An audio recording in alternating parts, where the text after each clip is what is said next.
Not. Members, any questions? Yep. Representative Tupola. Thank you, Vice Chair. For Mr. Tagupa, thank you. Yes, ma'am. Hello, good afternoon. Thank you for coming. I read through your testimony. Of course, we've met and talked about this bill.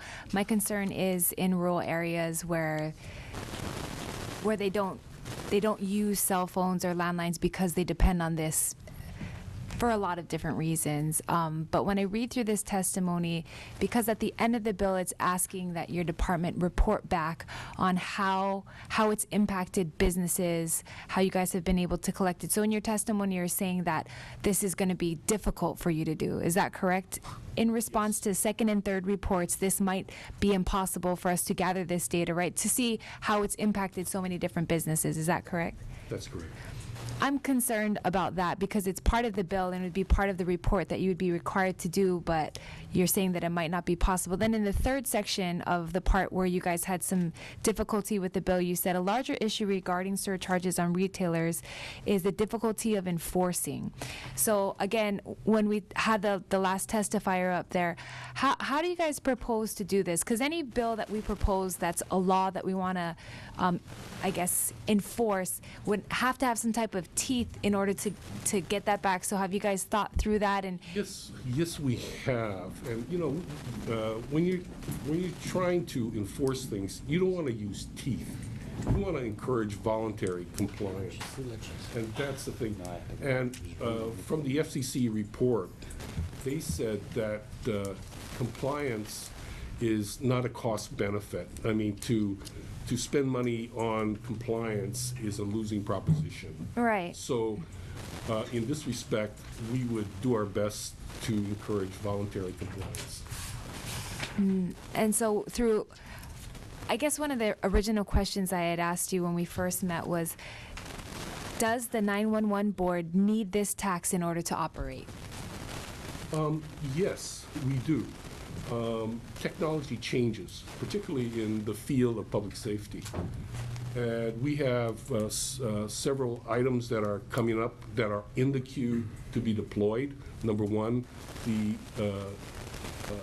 enhanced, the FirstNet is about to come out. The other is NG 911, Next Generation 911. Other states have deployed it, and it's a lot of money. As an example, we use an example of the state of Maine, which is approximately the same size as Honolulu. They spent at least $10 million. So you're saying that you project and you see costs coming in the future that you might need this money for, because you're talking about technology that's coming. Currently, right now, does the 911 board need this money to operate? Not with the projections in the future, but is it where your operations are in the red? Our operations are not in the red. So currently, the money that you do collect from landlines and from cell phone lines are enough to sustain the 911 board currently, not in the future. Yeah, currently, yes. However, we're mandated by other external organizations, such as the FCC, to deploy certain technologies for public And safety. I understand that. I think in the future when it comes, it should be considered. But again, going back to this enforcement one, do you see the improbability of getting voluntary compliance going to bring enough revenue in to get you to that point in the future where we foresee this technology coming?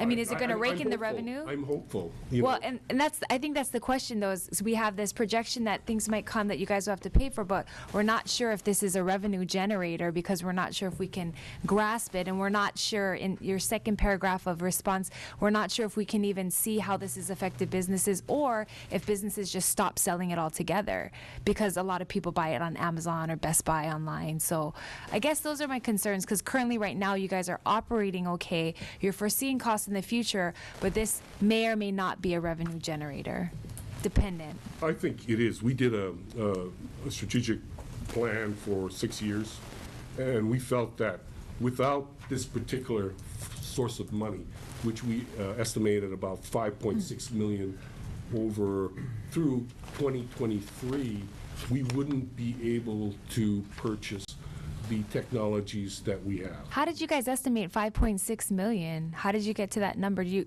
guys calculated how many cards are being sold on the island, and Actually, it was provided to us by the Cellular Telecommunications Industry Association, which is probably the most reliable source for that kind of information. and they gathered the data by figuring out how many cards were sold throughout the state of Hawaii and how much tax would be generated Well, from that? He couldn't get that information, but they did it on a national basis. So that's a national. I'm saying that because here in Hawaii, we're not sure how many people buy from a store in Hawaii versus online. So the projection that this might make us 5.6 million is a very. Over a period of time, not 1 year. It's a very rough guesstimate, though, because we're not sure what we're basing it off of, right? You're correct. It's an estimate. It's a rough estimate. And in your regards to rural communities, because I mean, there's very few people that use these cards anymore, and so it's kind of I feel like it's targeted towards areas of lower economic status. Yes or no? It is. It was originally put into play for this particular purpose to address or market to low-income people. Do you think this has any effect on maybe cost of living or homelessness? I mean, these are the kind of people who use these cards. Yes, it does. I mean, the cards are useful to them because without a card, you can't keep in touch with your family and friends. You can't get a job. You know, you need this source. So do you think that if stores stop selling these in local markets, that this would affect our homeless and? Well, when you say local markets, you know, we went through to the CTIA to get some information regarding moms and pops. They say that if anything, it's a very low amount or a percentage that are selling these prepaid cards.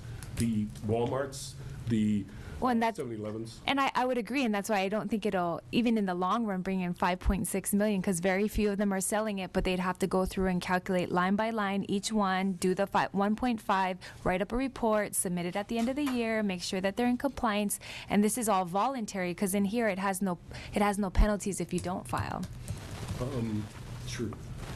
One other thing I want to bring to your attention is that the prepaid market is exploding. It is the fastest growing market of the telecommunications era. The Although prepaid cards? It's a small part of it, but it's exploding. And, you know, many, because of the cost, people want a better deal, lower no bells and whistles and things of that nature. And it's exploding. In fact, in 1 year, the profits for Sprint was totally focused in on the prepaids. That's how they made their profit. Is there a study that shows that? I mean, Yes. Oh, okay. I'd be interested in this study if it was actual research study, because I don't believe that more people are buying prepaid cards nowadays, but I could be wrong. I mean, so thank you, Chair. Those are my questions. Thank you. Thank you. Members.